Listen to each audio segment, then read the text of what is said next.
What is good, producers? Welcome to Low End Candy. I am Bohemoth, and today we're going to go over music theory in just 5 minutes. So if you're in the middle of a session and you realize that you have no idea how to put together chord progressions or make things that sound good and not dissonant, in 5 minutes we're going to know how to do that. Let's go!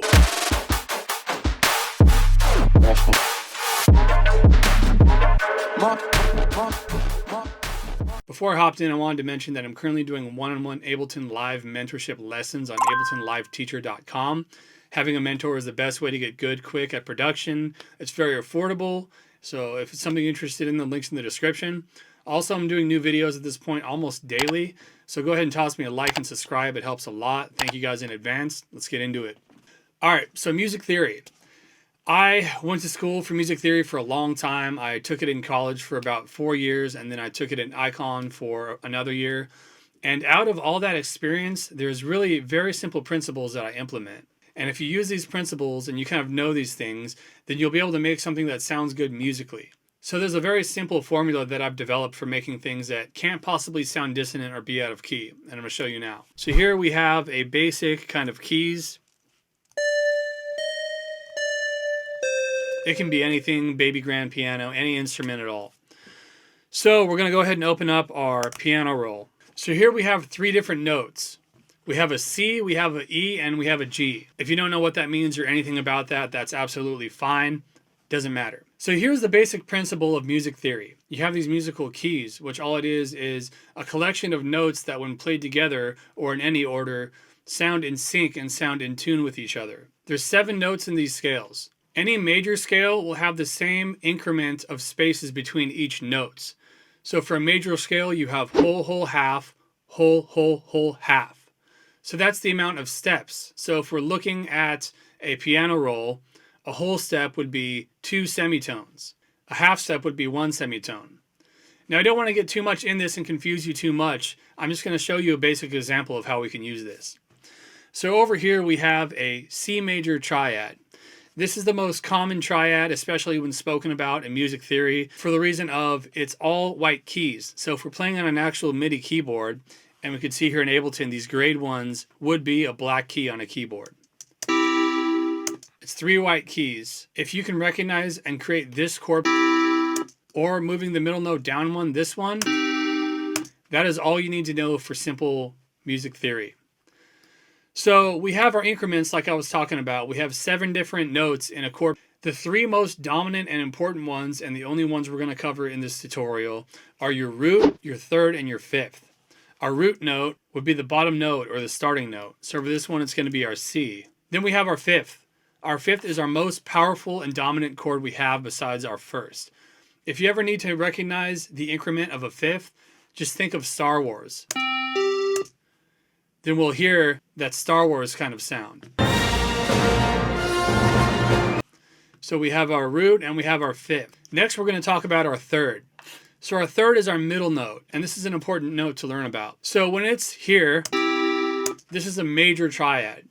Now, when you think major triad, think of upbeat, happy, poppy, all those kind of feelings are associated with major. Minor, if we just drop this down 1 semitone, we now have a minor triad. And this you can think like sad, trappy, dark, all those kinds of feelings. So once again, we have a major triad and we have a minor triad. Now, once we can recognize these, we pretty much know our music theory or our basic music theory. The reason for that is, as long as these increments of spaces between the notes are the same, we can put this anywhere and it'll make sense. For example, if we shift this up, all of these up 1 semitone, C minor, shift it up 1 more semitone, D minor. And then same thing with this middle note. If we shift this up, we have our major triad, and we could put this anywhere on the piano roll as long as this distance between the notes are the same.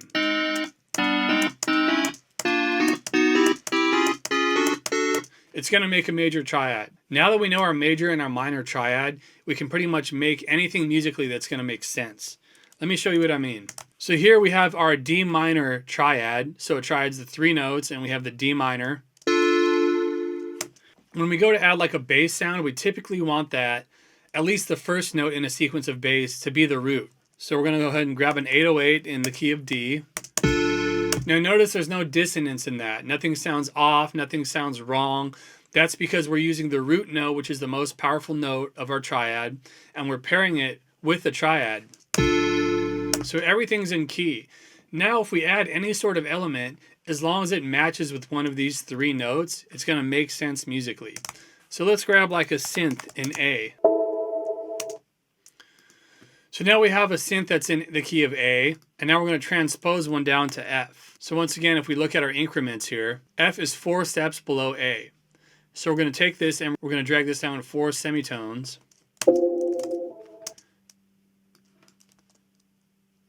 So now to kind of play our loop,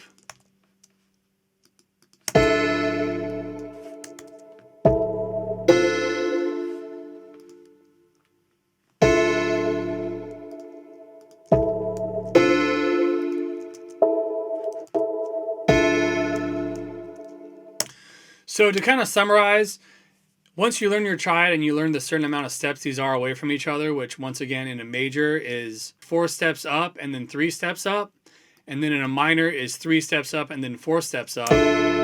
Once we know that, we can grab this and we can put it in any key. The root note's going to determine our key. And then if we follow these instructions and we follow these musical rules here, then anything we play is going to make sense. So that is the very basics of music theory. I'll do more in the future about adding sevenths and adding and relatives and all that stuff, but to get you back in your project and making something that sounds good musically, you have all the tools you need. If you have any questions or anything, just go ahead and drop them in the comments, and thank you guys for tuning in. I'll see you next time. Peace.